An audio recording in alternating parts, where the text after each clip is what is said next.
Harlequin Intrigue and HarperAudio present The Secret of Cypriere Bayou by Jana Deleon, performed by Shana Pennington-Baird.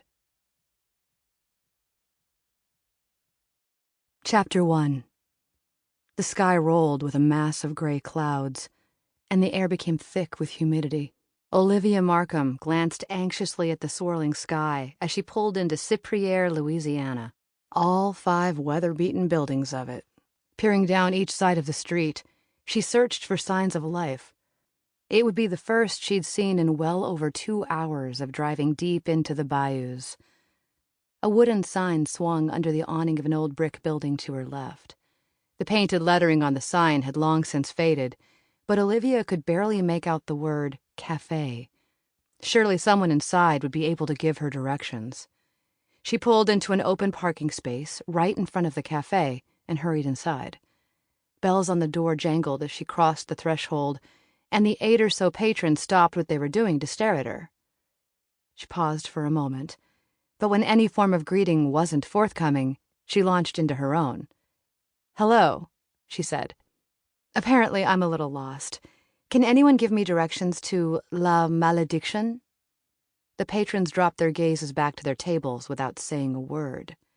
A middle-aged waitress sloshed coffee on her hand, and although the hot liquid must have burned, the waitress froze, looking over at a man sitting at the counter. A man with salt and pepper hair and a gold bar pinned on his shirt, identifying him as Sheriff Blanchard, turned to face her. "Ain't no one lived at La Malédiction for over 30 years. What business you have out there?" "No business of yours." Olivia felt her back tighten with aggravation, in no mood to deal with another round of small-town mentality. "I've leased the house for the winter." "What in the world would you do that for? Winter's wet, and the road's cut off from town half the time. Nothing out there for a young lady to do." "I'm a writer," Olivia said. "Horror novels, actually, and haunted houses are my specialty." The sheriff inclined his head toward the plate-glass storefront. "You'll be wanting to stay in town until the rain stops. Bayou roads are no place for somebody unfamiliar with Cypriere, especially during a thunderstorm." Olivia shook her head, the overwhelming urge to race away from these people overpowering any good sense she might have otherwise had. "I need to get settled before dark. I'll take my chances with the rain." The sheriff narrowed his eyes at her, but before he could say another word, the cook pulled a tablet out from under the counter and began to draw a crude map. "You take the main road east," the cook said, and pointed at a line on the map. "There ain't no street signs to follow, ain't no street either when it comes right down to it. It's more like a dirt path, and you're going to have to find your way by landmarks. I've drawn them on the map and labeled them." Olivia gave the cook a grateful smile. "Thank you. I'm sure I'll see you again. I'm not much of a cook, and I eventually tire of sandwiches." The cook gave her a single nod and turned back to the grill, ignoring the sheriff's disapproving stare.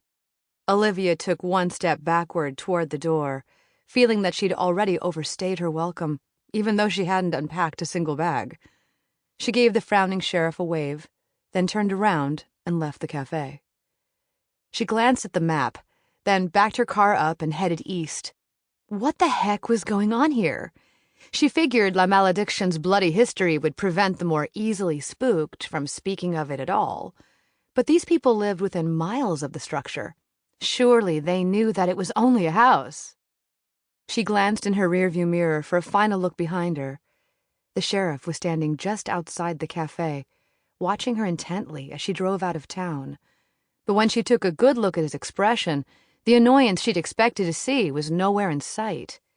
Even though it was easily 80 degrees outside, she felt a shiver run through her. The sheriff looked frightened. "Damn it!" Olivia jammed her foot onto the brake as the road she'd been driving on disappeared into a wall of cypress trees. She must have missed a turn somewhere.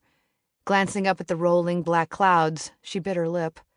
That creepy sheriff was going to be right. Chances of her beating the storm to La Malédiction were growing slimmer by the minute. If it was the right way to begin with.